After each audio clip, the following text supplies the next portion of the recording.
दिनैनि बे हाबाफारिखौ जाफुंसार होनायनि थाखाय आङो नोंथांमोननिसिम गोसो गोरबोनिफ्राय साबायखरखौ बावहरबाय। दा मानगोनां रायजोफोर, थांनाय 27 जानुवारियाव जालांनाय जि गोरोबथा, थामथि बर' गोरोबथा, बिनि सायाव लरेन्स इस्लारि बिथाङा माखासे नांगौ बाथ्राफोरखौ नोंथांमोननि सिगाङाव फोरमायलांबाय आरो नोंथांमोनाबो जेसेबां जोंनि गोलाव सम सोमावसारनाय जाबोदों बे गासैबो सोमावसारनायाव नोंथांमोनानो बाहागो लाबोदों। जोङो राजा लामायाव जथेदों, रेल लामायाव जोङो सोमावसारदों, गुबुन गुबुन जायगायाव जोङो सोमावसारदों, दिल्लीयाव सोमावसारदों। बे गासैबो सोमावसारनायाव नोंथांमोनानो मैखोमै बाहागो लाबोदों। दा बेजों लोगोसे थांनाय गोलाव सम BLTनि सोमावसारनाय, NDBनि सोमावसारनाय, दुलाराय बर' फरायसा आफादनि सोमावसारनाय आरो बर'नि गुबुन गुबुन आफादनि सोमावसारनायाव जायफ्रा जिउ गारनांबाय, जायफ्रा थै होनांबाय, जायफ्रा दिनै बेंगुरा जानांबाय, बिथांमोननि खाथियाव आंनि गोसो गोरबोनि खुलुमनाय सिबिनायखौ बावहरबाय। आरो जाय नोंथांमोना जोंनि बे जोहोलावफोरखौ, जोंनि बे मावथिफोरखौ ओंखाम जाहोनांनायाव, बायदिसिना जायगा होनायाव, जोथोन लानायाव पुलिस मिलिटारिफोरजों गाज्रि आखल दिन्थिजानायनि थाखाय एबा साजा मोननांनायनि थाखाय आं नोंथांमोननि खाथियाव गोथौ दुखु मोननाय फोरमायहरबाय। এই সময়ত মই আপোনালোক সকলোকে ধন্যবাদ জনাইছো কি আজি এই BTC অঞ্চলত শান্তি স্থাপন হৈছে। যদি ইয়াত যদি অস্ত্ৰ আৰু হিংসা মুক্ত সমাজ গঢ়িব পৰা এটা পৰিৱেশ যদি আহিছে, ইয়াত আপোনালোকৰ যথেষ্ট অৱদান আছে। এই অঞ্চলৰ বিভিন্ন জনগোষ্ঠী, আদিবাসী, গোৰ্খা, ৰাজবংশী বিভিন্ন জনগোষ্ঠী, বঙালী সবে মিলি পেলাই আমি একেলগে এটা সুস্থ সমাজ গঢ়াৰ কাৰণে সবে কাম কৰি আছো।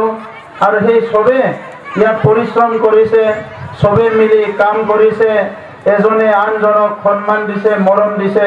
সেই কাৰণে আজি আমাৰ অঞ্চলটো পুনৰ এটা শান্তি স্থাপন কৰিবলৈ সক্ষম হৈছে।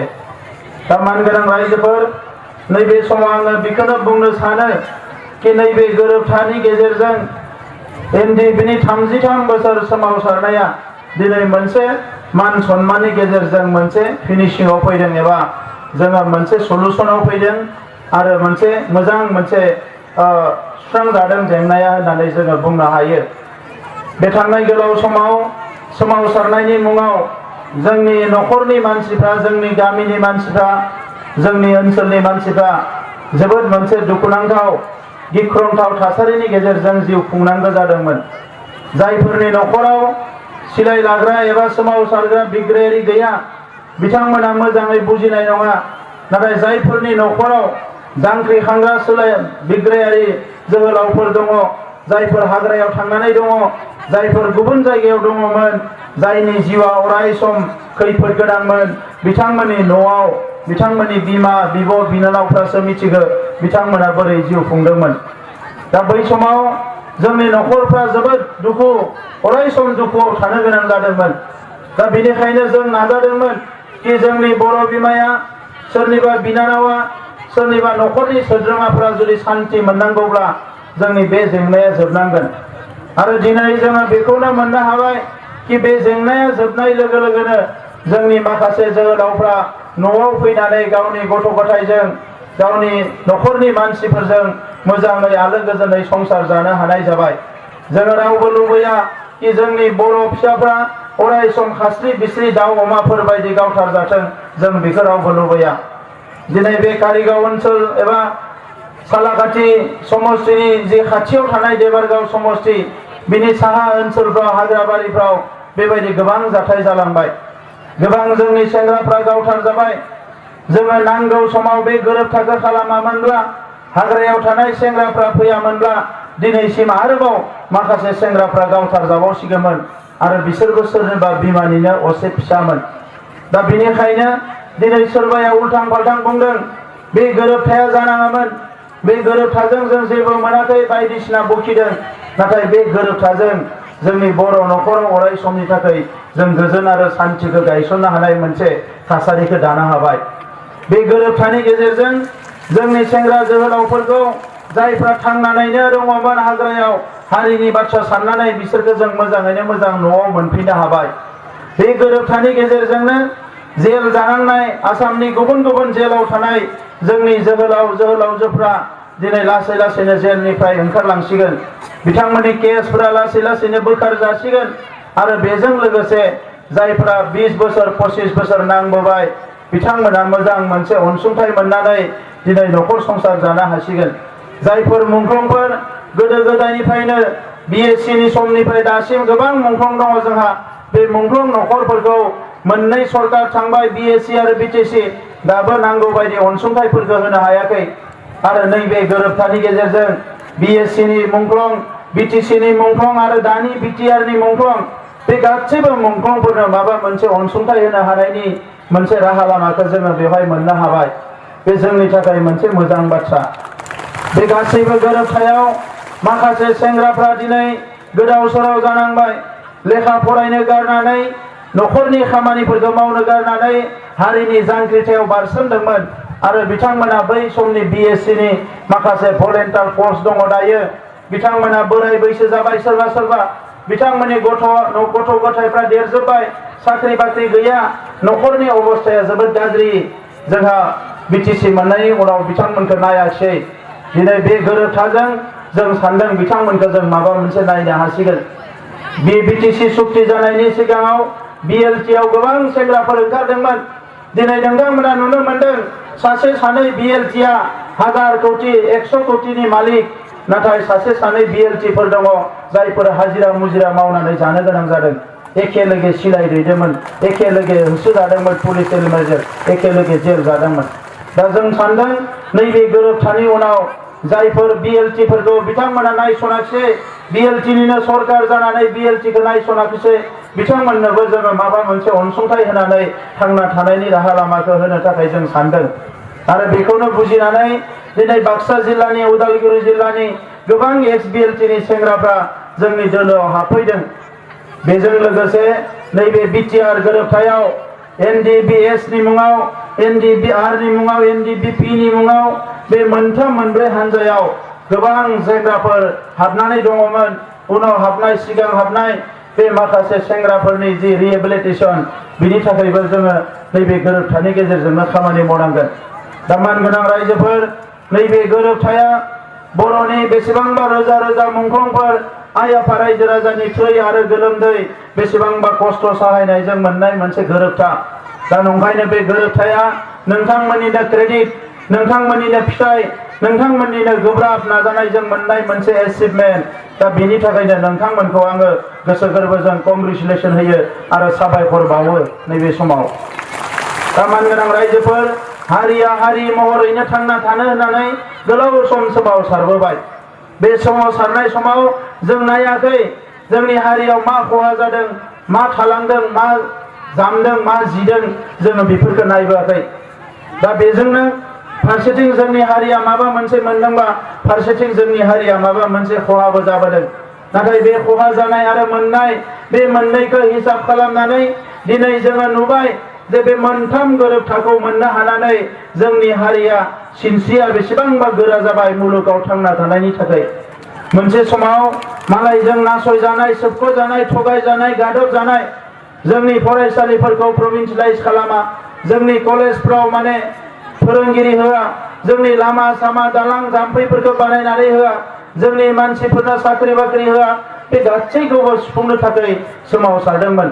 नाथाय बे सोमावसारनानै जोङो जेखौ मोनबाय, थांनाय 2003 मायथाइयाव जि BTC गोरोबथा जाबाय, बे BTC गोरोबथा जानायनि उनाव जोंनि मानसिफ्रा बयबो हास्थायदोंमोन कि जोङो एसे एनैब्लाबो जोंनियाव मोनसे सोलायनाया फैगोन, जोंनियाव जौगानाया फैगोन। मालायनि खुंथायनि सिङाव थानानै हारिया देबोर नांनाय बायदि जादोंमोन। जोंनि गासैबो बिथिङाव जोंहा जौगायाखैमोन। जोङो एब्ला माबा नङा माबा मोनसिगोन। नाथाय नायैनो 17 बोसोर थांबाय। बै 2003 सनाव 2003 मायथाइयाव सोरबा फिसा हौवा जोनोम मोनदोंमोनब्ला, सोरनिबा फिसा हिनजाव जोनोम मोनदोंमोनब्ला दिनै मेट्रिक पास जानानै बियो जोंनि मिटिंआवसो फैदों खोमा। नाथाय जोंनि गामियाव अन्थाइ थरसेबो गोलैयाखिसै, जोंनि गामिनि न' गंसे लुजायाखिसै, जोंनि गामिनि गोरिब गुन्द्राया जेबो मोनाखिसै। नैबेबायदि थासारियाव जोङो फैनो गोनां जादों। दा नंखायनो रायजोफोर नैबे गोरोबथायाव बर' हारिनि जे गुबै थांखि बेवहाय सहैनो थाखाय आरो बारा गोजान गैयै मोनसे मोजां गोरोबथा जोङो मोननो हादों। बे गोरोबथानि गेजेरजों केन्द्रीय सरकारनिफ्राय डाइरेक्ट राङारि अनसुंथाइ मोननायनि लामाया रोखा जाबाय नैबे गोरोबथानि गेजेरजों। बे गोरोबथायावनो DCSP खौ जोंनि खाथियाव मोननो हाबाय जोङो। थांनाय गोरोबथायाव DC खौ जों बाहायनो मोनामोन, दायो जोङो डिप्युटि कमिशनारखौ बाहायनो मोननाय गोहोआ जोंनियाव फैबाय। बे गोरोबथानि गेजेरजोंनो जोंनि जिखिनि हारिमु राव थुनलाइ जौगानाय बे गासैबो खामानिखौ मावफुंनानै लानो हानायनि सुबिदाया जोंनियाव फैबाय। दिनै बर'फोरनि राव थुनलाइ जौगानो थाखाय जोङो खेराइसालि बाथौसालि बायदिसिना मोननो हाबाय। आरो माखासे माइनरिटि डेभेलपमेन्ट बर' हारिनिनो माखासे जायफोर गुबुन गुबुन धोरोमफ्राव दङ बिथांमोना बे माइनरिटि डेभेलपमेन्टनि रांजों गावसोरनि बायदिसिना थानसालि गिर्जा लुनो हानायनि लामाफोरखौ मोननो हागोन। दा बे गासैबो सुबिदाखौ बे गोरोबथायाव जोङो मोननो हादों। बेजों लोगोसे बर'नि जि जेंना सोलोंथाइनि जेंना बर' मिडियाम फरायसालिफ्रा उनावसो लुनायलाय नांगौ बायदि समाव जोङो माने प्रभिन्सियेलाइज खालामनो हायाखैमोन। जोंनि फोरोंगिरिफ्रा सेलारि बेथन मोना, जोंनि फरायसालियाव लेखा मोना, जोंनि फरायसालिफ्राव मास्टार नांगौ होनबाबो पस्ट क्रिएट खालामा। दा बेनि थाखायनो 1987 मायथाइनिफ्रायनो डाइरेक्टरेट मोनसे बिदोंमोन बर' बिजोंनि थाखाय, बर' मिडियामनि थाखाय। बेखौ बियै मोनाखैमोन, नाथाय नैबे गोरोबथानि गेजेरजों जोङो बेखौ मोननो हाबाय आरो बावैसो बे डाइरेक्टरेटआ दाजालांबाय। दिनै बर' बिजोंनि डाइरेक्टरा नैबे बोसोरनिफ्रायनो नांगौ बायदि पस्ट क्रिएट खालामनायनि प्रप'जेल होनो हागोन, स्कुल कलेज गायसननायनि प्रप'जेल होनो हागोन, जोंनि सिलेबास जोंनि केरिकुलामफोरखौ थिक खालामनायनि जोंनि बे डाइरेक्टरा खामानि मावनो हासिगोन। दिनै बर'नि जारिमिनखौ फरायनो मोना जोङो, जोंनि जि केरिकुलाम जोंनि सिलेबासफोरखौ मालायफ्रा बानायो, जायनि थाखाय जोङो गोसो जाब्लाबो जोंनि हारिनि जोंनि हारिमुनि जोंनि जारिमिनारि बाथ्राफोरखौ सोनो हाया। नाथाय बे कारिकुलामखौनो जों बानायनो मोननाय लोगो लोगोनो जोंनि डाइरेक्टरेटखौ जोङो मोननाय लोगो लोगोनो दिनै जोंनि सिलेबासखौ जों बानायना लानो हासिगोन। जोंहा गोबां खाबु फैबाय। बेजों लोगोसे सा सानजा भारतआव गंसेबो रायजोआव गंनै गंथाम इउनिभारसिटि गैया, नाथाय नैबे गोरोबथानि गेजेरजों जोङो बिटिआर काउन्सिलाव मोनसे काउन्सिलसो बेवहाय जोङो गंथाम इउनिभारसिटि मोननो हाबाय, गंनै मेडिकेल कलेज मोननो हाबावबाय जोङो, गंसे इन्जिनियारिं कलेज NIT मोननो हाबाय, नेशनेल स्टेडियाम मोननो हासिगोन। क'क्राझार जिल्लानि बबेबा मोनसे जायगायाव रेल डाब्बा बानायनाय रेल क्रस फेक्टरि जों मोननो हासिगोन आरो बेफोरजों जोङो बेसेबांबा जौगानो हागोन। दा मानगोनां रायजोफोर गोरोबथाया जालांबाय थायो, हारिया जौगाया, दिनै गामिनि गोरिब गुन्द्राफ्रा जौगाया, बेखौ लानानै जोंनि हारिया दिनै गोबां समाव सानो जे बेजों जोंहा मा जागोन। जोंनि आइ आफाफ्रा बुंनो रोङा, माबा मोनसे बुंगोन लिडारफ्रा गाज्रि मोनगोन, ओंखाम मोनजायाखैना दै गांदों, ओंखाम मोनजायाखैना माबा मोनसे उखैदों, जेबो बुङा। मानोना जोंनि हारिनि आखलानो बिदि जोबोद नोरोम हारि। दा बेनिखायनो जोंनि लिडारफ्राबो थगायदों। लामा न' सेरावनो जोंहा BTC नि सिटनि न' दङ देबारगावआव, गावनि जायगायाव गावनि न'खरनि सोरनिबा साख्रि बाख्रि होजोबना लाबाय, हा धन सम्पति गावहा मावजोबना लाबाय।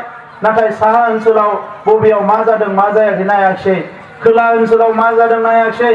दिनै गोबां बर'फ्रा रिक्सा आला थेला आला बन फानना जानाग्रा जौ फानना जाग्रा जाजोब्बाय। बिसोरनि थाखाय जेबो एसेबो बिथाङा सानाखिसै, जायनि थाखाय दिनै जों राजखान्थियाव फैनो गोनां जादों। जोङो राजखान्थियाव फैगोन होनना मालाबाबो सानाखैमोन रायजोफोर। दिनै जे राजखान्थियाव फैनो गोनां जाबाय, बिथांमोना जुदि रायजो राजाफोरखौ नांगौ बायदि अननाय मोनब्ला, रायजो राजाखौ जोथोन लानाय मोनब्ला जोङो दिनै राजखान्थियाव फैनांगौनि गोनांथियानो गैयामोन। बे थांनाय जुगे जुगे बै गोलाव समाव जोंनि ओनसोलनि रायजो राजाफोरखौ नांगौ बायदियै जोथोन लायैखायनो दिनै जों थिग खालामदों थांनाय 70 बोसोराव खोला ओनसोलनिफ्राय जौगानायनि खामानि मावबोबाय, एबार जोङो सा ओनसोलनिफ्राय जौगानायनि खामानिखौ मावगोन। मानोना बे ओनसोला गोबां नेग्लेक्टेड जानानै दङ। बे ओनसोलनि हा हुनि मोनथायखौ होनाय, बे ओनसोलनि लामा सामा, बे ओनसोलनि स्कुल, दै मोनलोंनाय जेसेबां जेंना दङ बे ओनसोलाव साहानिफ्रायसो जों खामानिफोरखौ मावबोगोन। दा बेखौ जोंनि पलिसि हिसाबै जोङो थिग खालामदों। बिनि अनगायै भारत सरकारा बुंदोंमोन जायफ्रा पाक्का न' गैया बिसोरनो गंसे गंसे पाक्का न' लुनानै होनांगोन। जायफ्रा दिनै माने साख्रि बाख्रि गैया बिसोरनो जब कार्ड होनांगौ। साफ्रोमबो मानसिनो जब कार्ड होनांगौ। जब कार्डल' नङा, जब कार्ड होनायनि उनाव 100 दिननि खामानि होनांगो नाथाय बे 100 दिननि खामानिया बहा जब कार्डखौ होबाय गावसोरनो लांफिनबाय जब कार्डनि मुङाव 500,000 थाखा होयो गावसोरा 8,000 10,000 बरननानै जायो दा नंखायनो रायजोफोर जोङो दिनै बिजिरनानै नुबाय अबस्थाया जोबोद गाज्रि आरो बिथांमोनखौ निमाहा होनो हानायनि अबस्थायावबो गैया नंखायनो जों हिसाब खालामजोबनानै बरनजोब्बाय कि जोंनि सरकार फैनाय लोगो लोगो जायफोर दिनै PMYनि न' होगोन होननानै फैसा जादों न'खौ मोजाङै लुफुङाखै जायफोरानोखि जब कार्डनि फैसा जादों बे मानसिफोरखौ साफा साफा नागिर केस होनानै जेलाव सोजोबनायनि बेबस्था खालामनो जों थिग खालामदों आरो बेजों लोगोसे जोंनिफ्राय जों सेन्सास खालामदों दायो जोङो सार्भे खालामगासिनो दङ बेसेबां मानसिया न' गैमारा जों बेखौ सार्भे खालामदों बेसेबां मानसिया अटल अमृतनि कार्ड मोनाखै जों बेखौ सार्भे खालामदों बेसेबां मानसिया रेशन कार्ड गैया जों बेखौ सार्भे खालामदों आरो जों थिग खालामदों जे सरकार दानायनि बोसोरसेनि गेजेरजोंनो जेसेबां न' नांगौ लुना होनाय रेशन कार्ड नांगौ होनाय लेट्रिन जिखिनि गभर्नमेन्टनिफ्राय स्किम दङ बेखिनिखौ बोसोरसेयाव जेरैखि जाया इमप्लिमेन्ट खालामनो थाखाय जों मोनसे थांखि लादों ओंखायनो जों सार्भे खालामदों आरो नोंथांमोनखौ बुंनो नागिरदों आङो एटलिस्ट अन्तत माने गोरिब गुन्द्रानि जिखिनि स्किम दङ बे स्किमाव जाहाथे रावबो थाइसेबो थाखा होआ न'नि मुङाव नोंथांमोना थाखा होनाङा जब कार्डनि मुङाव थाखा होनाङा साख्रिनि मुङाव रावबो थाखा होनाङा बेबायदि थाखा होनो हानायमोनब्ला बर' हारिया आलादा रायजोखौनो बिनाय नङामोन ओरैनो बायै जागौमोन दा नंखायनो दिनै जोंनि थाखाय जोंनि सोमावसारनाया बोर ना साव जाखो होननानै जोंनि मानसिफ्रा सोंनो हमदों एसेबां पुलिस मिलिटारिजों बुख्रेब जानानै सिलाइ बारुदजों गेलेनानै बेसेबांबा खास्रि बिस्रि थासारिजों फैनानै दिनैनि समाव गावनि मानसियानो गावनि मानसिनाव साख्रि बायना लानो गोनां जायोबा बिनिख्रुइ दुखुनांथाव आरो मा थानो जोबोद दुखुनांथाव जादों रायजोफोर दा नंखायनो नैबे समाव आं बेखौनो बुंनो सानदों जे बड'फाया जि सिमांखौ नुदोंमोन मोनसे गेरेमसा हारि दानाय बे सिमां बे हाबाफारिखौनो लानानै जों दावगागासिनो दङ आरो फैबाय थानाय समाव मोनफ्रोमबो बर' गामिखौ साबना हामना खालामनाय बिनि थानसालि लुनाय गामिनि बायदिसिना क्लाब आइजोफोरनि अफिस हौवाफोरनि अफिस बायदिसिना माने लाइब्रेरि लुनाय मोनफ्रोमबो गामिखौ आदर्श गामि हिसाबै खालामनानै खेराइ सिफुं खाम सिफुं थानाय गासैबो रोखोमनि मोनसे आदर्श गामि जानो हानाय बे खामानिखौ मावफुंनो थाखाय जोङो आखायाव लादों जोंजों लोगोसे गुबुन हारिफोरखौबो जौगाहोनांगोन बिथांमोनाबो जोंजोंनो गोबाव सम थाबोबाय एखम्बा फिसा बाथ्रायाव एना एनि जानानै जोङो नांलाय खमलाय खालामदों मालाबा आदिबासीजों बर'जों नांलाय खमलाय जादों नाथाय खहाया मोननैयाबो जादों मालाबा माइनरिटि मुसलमानजों बर'जों नांलाय खमलाय जादों खहाया मोननैयाबो जादों दा दिनै जोङो मोनसे मोजां थासारियाव जोङो खामानि मावनानै बयबो जौगालांनांगोन जायफोरा साख्रि बाख्रि गैयै लाइमोनफोर बिसोरो मावनानै जानो हानाय लामाखौ बरननांगोन गभर्नमेन्ट साख्रि गैया नाथाय मावना जानो हानाय गोबां लामा दङ जायफोर आबादारिफोर बिथांमोना खेबथाम गाहाम आबाद मावनो हानायनि लामाखौ बरननांगोन आइजोफोरा जायफोर दङ नोंथांमोननि जिखिनि जोंहा आइजोफोर दङ सेल्फ हेल्प ग्रुपफोर दङ बिसोरखौ ट्रेनिं होनानै गुबुन खामानि फोरोंनानै रां खामायनो हानायनि बेबस्थाखौ खालामनांगोन जोंनि आइजोफोरनि आखायाव दिनै रां गैयिनि थाखाय मुलि बायनानै जानो हाया नांगौ बायदियै न'खरनि खरसाफोरखौ गोसो बायदियै खालामनो हाया जोंहा गोबां जेंना नुजायो 20,000 सेल्फ हेल्प ग्रुप दङ BTC एरियायाव भारत सरकारा गोबां फैसा हरदों बे सेल्फ हेल्प ग्रुपनो फैसाखौ होआलासिनो BPFनि लिडारफ्रा जाजोबदों दा नंखायनो जोङो थिग खालामदों बे मोनफ्रोमबो सेल्फ हेल्प ग्रुपआ खमसे खम 75,000 भारत सरकारा होनो होनाय फैसाखौ जों बिथांमोननो होनो हानाय बेबस्था खालामनांगोन दाउ अमा फिसिनो हायो आइजोफ्रा ना फिसिनो हायो दानाय लुनायाव आखा फाखा एम्फौ फिसिनो हायो बैफोराव एफाल' मदद खालामनांगौ जे बोरैहाय माने मार्केटखौ बाजारखौ खालामनानै होनांगौ बिथांमोननो ट्रेनिं होनांगौ जि दानायखौ बयबो रोंखागौ नाथाय बाजाराव मा जि नांगौ बेखौ एसे फोरोंना होबानो जोंनि आइजोफ्रा हाजार थाखा खामायनो हायो बैफोर बेबस्थाखौ बिथांमोना खालामनानै होआखिसै थांनाय समाव सोरबा खाम्फा बरगयारिया गावनि उइभिं सेन्टार बानायनानै लाबाय सोरबाया गावनि न'आव बानायनानै लाबाय नाथाय जोंनि आइजोफोरनि थाखाय जेबो बानायनानै होआखिसै दा नंखायनो दिनै रांखान्थियाव जोङो गोग्लैसोनानै दङ दा नंखायनो जों सानदों सरकार फैनाय लोगो लोगो गिबियाव जायफोर दिनै बन फाननानै जाग्रा जौ फाननानै जाग्रा ठेला रिक्सा नारनानै जाग्रा बै सुबुंफोरखौ गिबियाव अनग्रोनांगोन जोङो मानोना सुबुंथिया अराय सम थांनानै थानांगोन मानगोनां रायजोफोर बिथांमोना जौगाबोनांगोन। जोंनि हारिया गेरेमसा हारि जानांगौबा साफ्रोमबो बर' फिसाया बोथिनै ओंखाम मोजां मोनजानांगोन, बयबो मोजां ड्रेस गाननो मोननांगोन, बयबो लेखा फरायनो मोननांगोन, बयबो गावनि आथिङाव गसंनानै संसार जानो हानायनि खाबुखौ मोननांगोन, अब्लासो हारिया गेरेमसा हारि जानो हागोन। दा नैबे समाव आं गोलाव बाथ्रा बुंनो सानाखिसै, नोंथांमोना बयबो थांखि लाखाबाय, गुबुन हारिफ्राबो थांखि लाबाय, एबार UPPL निनो गभर्नमेन्ट फैगोन आरो नङाबा जोंनि थै आरो गोलोमदै जिउ होनानै मोननाय BTR खौ BPF आ मालाबाबो बेखौ मोगथाङाव जाफुंनो होनाय नङा। BPF आ हाग्रामा महिलारि बिथाङा NDB नि खुनु मोनसे सलुसनखौ लुबैयाखै।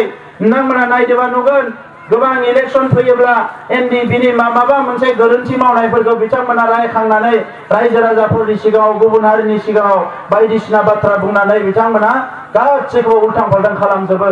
बिथांमोना जोंनिनो बिदा फंबाय हारिनि थाखायनो नांदों, दिनै जेंनाया सुस्रांबाय, न'आव फैबाय, ज' जोङो हारि दानायनि खामानि मावनो ओंखारबाय, बे मा गाज्रि जाखो? दा बेखौ हाग्रामा महिलारि चन्दन ब्रह्म बिथांमोना लुबैया। बिथांमोना गाव हारसिंनो राजा जानानै अराय सम जालांनो लुबैयो। बर' हारिनि सोरबाया आरोबाव जौगाबावथों बेखौ बिथांमोना मालाबाबो लुबैया। बर' हारिनि सोरबा सासे फिसाया, सोरबा सासे बर' जोहोलावा गिदिर मानसि जाथों बेखौ बिथांमोना मालाबाबो लुबैया। दा नंखायनो मानगोनां रायजोफोर, आङो रावखौबो बखिनो लुबैया, आं रावखौबो सोंखारिनो लुबैया, नाथाय हारि दानायनि बेलायाव जाय जोंनि सिगांथि गसंगोन बिथांमोनखौ खिन्थु जोङो नाख्लायनानैबाबो दावगालांगोन, जों बेखौ रोखा खालामगोन। आरो बिथांमोनखौ जोङो लामा नायबाय, गोबाव सम लामा नायबाय जे बिथांमोनानो मावथों होननानै, बिथांमोनानो जौगानायनि गासैखौबो थिग खालामथों होननानै, दिनैबो बिथांमोना जेबोखौनो मावाखिसै। नंखायनो दिनै जोङो फैनो गोनां जाबाय आरो दिनै गाज्रि बुंदों, जोंनि सुक्ति खालामनाया जायाखै, ओरैया जायाखै, ओरैया जायाखै। गावसोरा 17 बोसोर मोनबाय, 17 बोसोराव हारि दानायनि बाथ्राखौ मानो रोखा खालामाखिसै? दिनै बिथांमोना बे बाथ्राखौ रायजो राजाफोरनि सिगाङाव बुंनो हाया। दा नंखायनो आङो बेखिनि खोथाखौनो बुंबाय। दा मा एखिनि समयत